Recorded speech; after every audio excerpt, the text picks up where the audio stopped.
अस्सलाम वालेकुम अज़ीज़ तलबा और तालबात, उम्मीद करती हूँ कि आप सब खैर वाफियत से होंगे।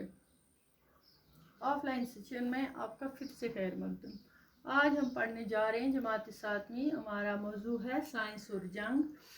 इसका पिछला सबक हमने पढ़ा कि पहले ज़माने की जंग किस तरह से लड़ी जाती थी और आज जो साइंस की जंग है वो किसके ज़ोर पर, जो ईजाद किए हैं साइंस ने हथियार, उसके ज़ोर पर लड़ी जाती है। और जो आज जिन तबाही और बर्बादी जो साइंस ने ईजाद किए हैं, ये बम ख़तरनाक ईजाद किए हैं, आइटम बम, हाइड्रोजन बम और मुख्तलिफ़ किस्म के तबाह कुन मिज़ाइल, जहरीली गैसें इनकी ईजाद कुन हैं।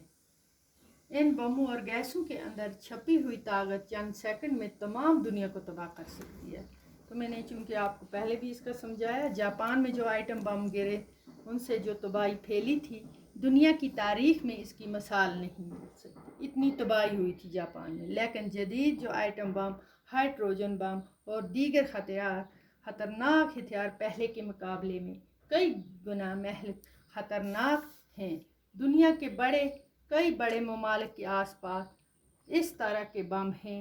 हर एक को दूसरे से खौफ है, एक से बढ़कर एक उनके पास ख़तरनाक है। क्योंकि अगर आप कोई बड़ी जंग हुई तो इसमें मामूली बमों के बजाय खौफनाक हाइड्रोजन बमों का इस्तेमाल होगा। अगर खुदा नास्ता आपको, जिससे तमाम दुनिया आग के रखते हुए शोलों में बदल जाएगी, तो इंसानी तहजीब और तमद्दन हमेशा हमेशा के लिए मिट जाएगा। अगर तमाम तबाह ना भी हुई तो इसका एक बड़ा हिस्सा मिट जाएगा। लाखों आदमी अपाहिज और बेकार हो जाएंगे। बहुत से हरे भरे इलाके तपते हुए रेगिस्तान बन जाएंगे।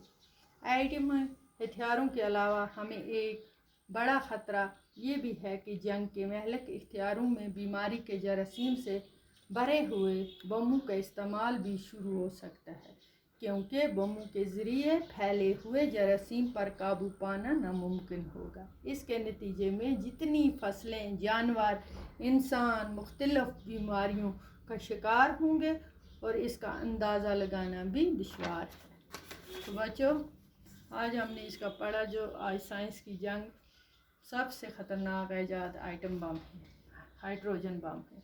तो आप इनको अच्छी तरह से पढ़ लेना और समझ लेना, ज़हन नशीन करना। तो तब तक के लिए खुदा हाफिज़।